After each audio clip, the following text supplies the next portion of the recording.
Students, support and movement, which is chapter number 13 of biology. It is our next chapter.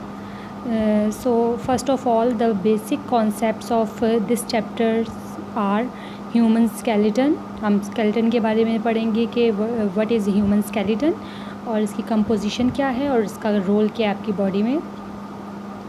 Then types of joints, फिर उसके बाद हम joints की types देखेंगे, आपकी बॉडी में कहाँ कहाँ प्रेजेंट हैं और कितने टाइप्स के हैं. देन मसल्स एंड मूवमेंट, कि हम मूव कैसे कर पाते हैं, हमारे मसल्स भी हमारे मूवमेंट में इन्वॉल्व हैं स्केलेटन के साथ साथ, उसको भी हम डिस्कस करेंगे. Then disorders of the skeleton system.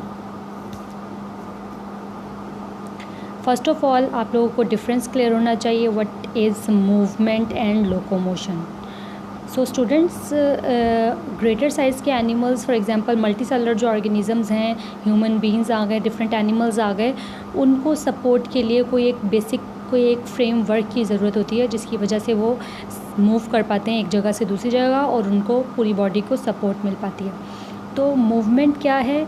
It is the act of changing place और position. It is a general term. ये जर्नल टर्म है.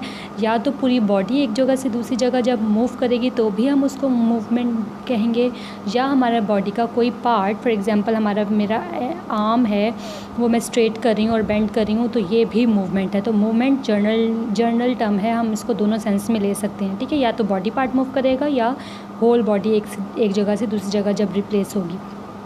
लेकिन लोकोमोशन क्या है? जब लोकोमोशन सिर्फ इसी सेंस में हम यूज़ कर सकते हैं कि जब एक पार्ट से, एक जगह से body, whole body, entire body दूसरी जगह पे जब मूव करेगी तो हम उसको लोकोमोशन कहते हैं. तो locomotion is the movement of an animal as a whole from one place to another. तो this is the difference between movement and the locomotion. Next, type of skeleton. सबसे पहले what is human skeleton. Skeleton is the framework of hard articulated structure. मतलब एक framework बना हुआ है जिसका क्या फंक्शन है, विच प्रोवाइड फिजिकल सपोर्ट, आपको सपोर्ट भी प्रोवाइड करता है. Attachment for the skeletal muscles को अटैच करता है अपने साथ मूवमेंट के लिए. And then protection. तो ये इसके स्केलेटल सिस्टम के 3 फंक्शंस हैं. इसके बाद how many types of skeleton are there in living organisms? There are 2 types of skeleton. One is endoskeleton and second one is exoskeleton. Endoskeleton, the skeleton which is present inside the body of animal. किसी animal के अंदर हमारा skeleton, for example human beings का हमें नज़र नहीं आ रहा, हमारी बॉडी के फ्लैश के अंदर है, तो ऐसे स्केलेटन को हम नाम देखें एंडोस्केलेटन. ठीक है. इसके अलावा डिफरेंट मैमल्स, बर्ड्स के अंदर भी एंडोस्केलेटन ही होगा.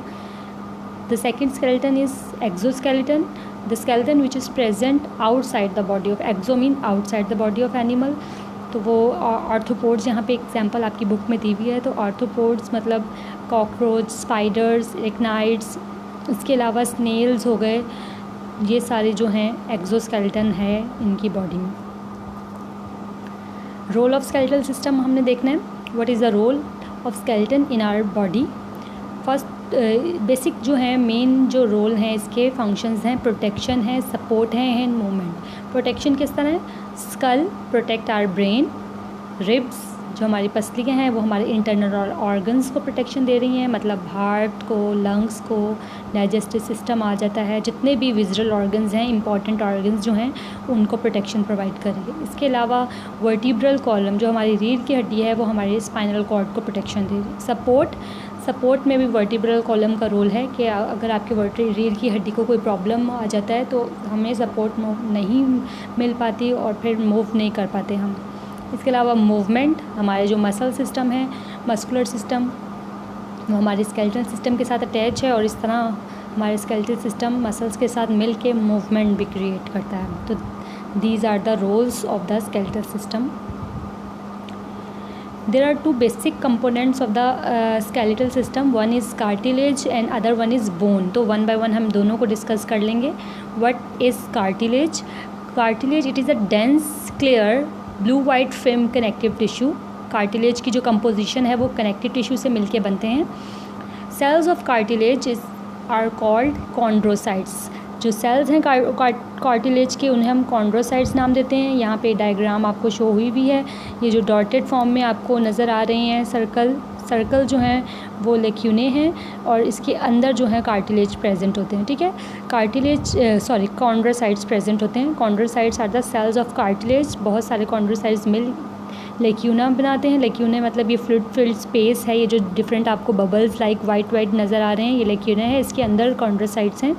और ये लेक्यूना मैट्रिक्स में प्रेजेंट है, फ्लूइड फिल्ड स्पेस है, उसको हम मैट्रिक्स का नाम देते हैं।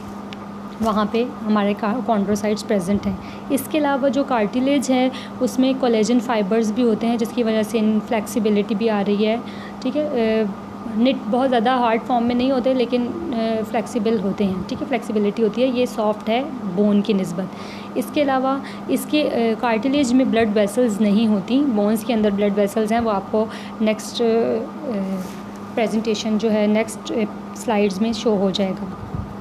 There are 3 types of cartilage present in living organisms, humans.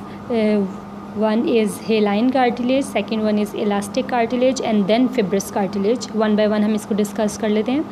hyaline cartilage it is a strong yet flexible, ये flexible है लेकिन strong है थोड़ी सी, और इसकी लोकेशन है एंड ऑफ लॉन्ग बोन्स। ये आपको बोन्स दो दिखाई हुई और इनके जॉइंट पर जो प्रेजेंट है वो हेलाइन कार्टिलेज है। इसके अलावा नोज़ की टिप में भी हेलाइन कार्टिलेज है। लेरिंग्स जो सांस की ये पैसेज है, air passage, trachea, bronchial tubes, यहाँ पे हेलाइन कार्टिलेज है। Second one is elastic cartilage. It is similar to the hyaline cartilage but it is elastic due to the large number of elastic fibres. इसमें सब में collagen fibres तो है लेकिन इसमें कोलेजन फाइबर के साथ साथ इलास्टिक फाइबर्स भी है, जिसकी वजह से ये ज़्यादा इलास्टिक है। और इसकी लोकेशन पिन्ना है कान, ईयर जो आपका है एक्सटर्नल ईयर, उसमें प्रेजेंट है। इसके अलावा एपिग्लॉटिस में प्रेजेंट होता है। Third one is fibrous cartilage. It is tough, ये टफ़ है और लेस फ्लेक्सिबल है, और ये जो क्योंकि इसके अंदर बहुत ज़्यादा निटेड फॉर्म में कोलेजन फाइबर्स हैं। कोलेजन फाइबर्स मतलब फॉर एग्जांपल धागे की तरह समझ लें, और वो धागे बहुत ज़्यादा टाइटली एक दूसरे के साथ निटेड फॉर्म, निटेड कहते हैं बुने हुए, एक दूसरे के साथ पैक हुए में टाइटली, तो इनकी एग्जांपल आ जाएगी इंटरवर्टिब्रल डिस्क कार्टिलेज। जो फिब्रस कार्टिलेज प्रेजेंट है उस लोकेशन कहाँ पे है, ये वर्टिब्रा है आपके रीढ़ की हड्डी, और ये इंटरवर्टिब्रल डिस्क, इंटर कहते हैं बीच में, इन वर्टिब्रा के बीच में जो कार्टिलेज आपको नज़र आ रही है पर्पल कलर की, ये कार्टिलेज जो है वो फिब्रस कार्टिलेज है।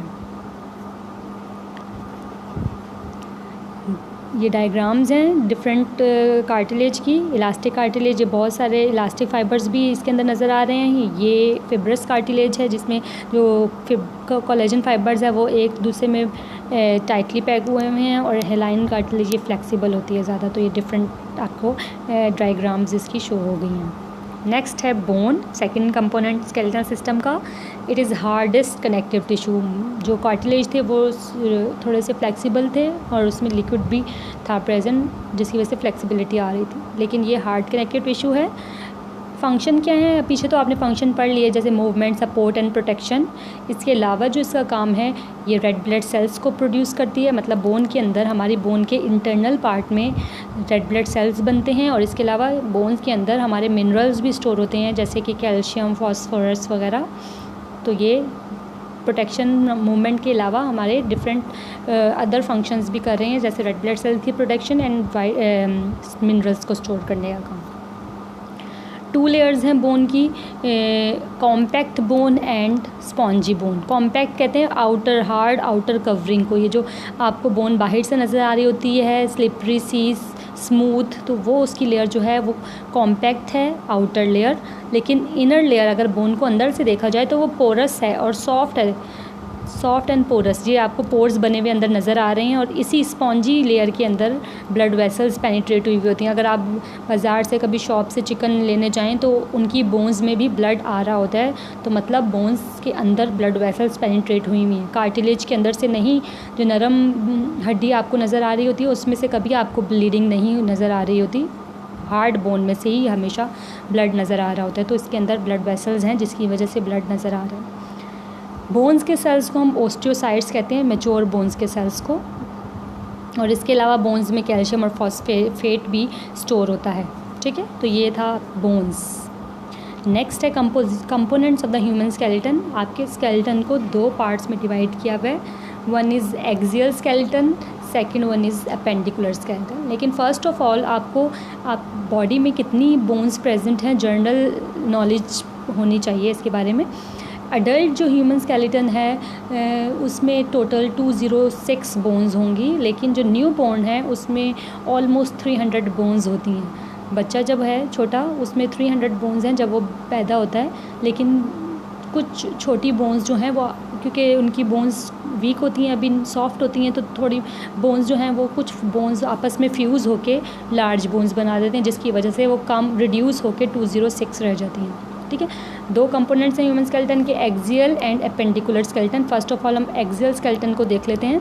206 में से 80 जो बोन्स हैं वो एक्सियल स्केलेटन बनाती हैं। एक्सियल में आपके कौन कौन से पार्ट्स आ जाएंगे, ये वाला जो ब्लू एरिया आपको नज़र आ रहा है, आर्म्स और लेग्स को छोड़ के ये सारा एक्सियल स्केलेटन है। ठीक है, इसके 5 पार्ट्स हैं, skull, middle ear ossicles, hyoid bone, vertebral column, chest. तो ये 5 पार्ट्स हैं इसके, और इन 5 पार्ट्स में ये 80 बोन्स डिवाइड हुई हैं। वन बाय वन हम देख लेते हैं। जो स्कल है वो 22 बोन्स होंगी स्कल के अंदर। मिडल ईयर ऑसिकल्स में 6 बोन्स हैं।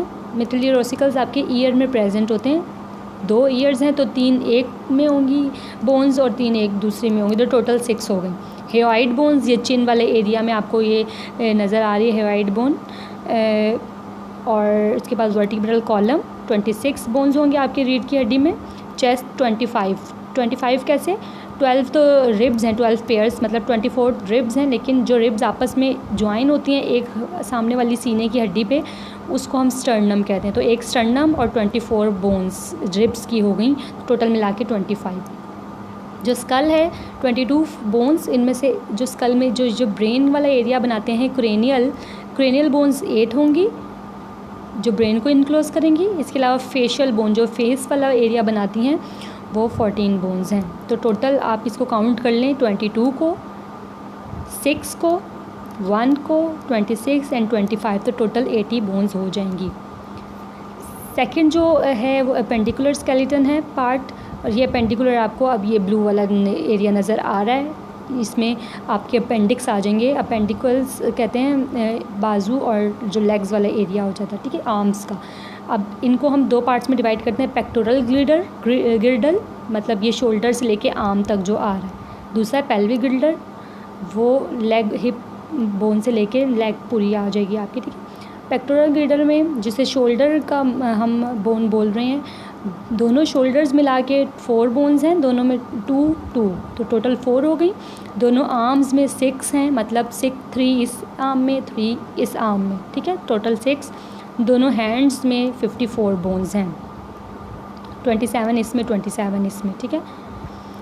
पेल्विक गिल्डल में देख लेते हैं, 2 हिप बोन्स हैं, इसी तरह 6 लेग्स में है, 3 इन ईच लेग, और 54 जो हैं फीट में है। तो टोटल मिला के 126 हो जाता है। यहाँ तक आप लोगों का आज का लेक्चर है। होप आप लोगों को समझ आ चुका होगा। Thank you.